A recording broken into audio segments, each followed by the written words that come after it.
So market size doesn't need to be a 4-page business school analysis, though if you've went to business school, feel free to do the analysis.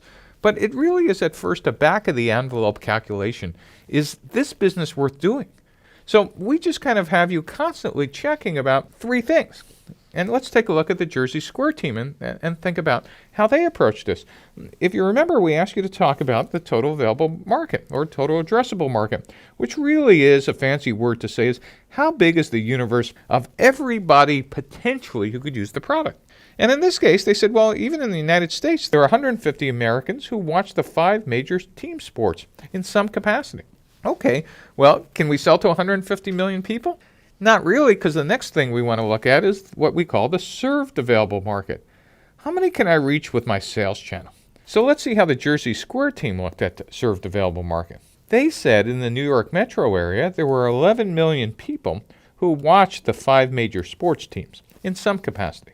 What they really should have done is said that, but then said how many of them have a web browser and how many of them will we actually be able to reach within some period of time and with some semblance of cash. And the next thing they were looking at was their target market. Who will be their most likely buyers? And they did some research at Yankee Stadium and said 11 or 12% of the served available market showed strong interest. And they said, well, that means just in the New York area, 1.3 million people should be interested in a subscription or rental. Really, again, if they were doing analysis for real, they should have said, but how many of them can we reach with a web browser? And then how many of them can we actually get with our acquisition and activation campaign?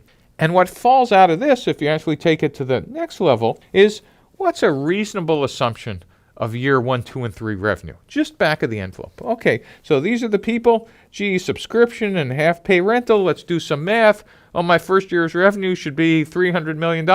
Nope, I think I'm being a little too optimistic. At least you'll start with a series of calculations that you could bounce off advisors and friends and co-founders and say, are we even in the ballpark of making an interesting business? One of the things to keep in mind is that no startup has ever exceeded their optimistic estimates of market size.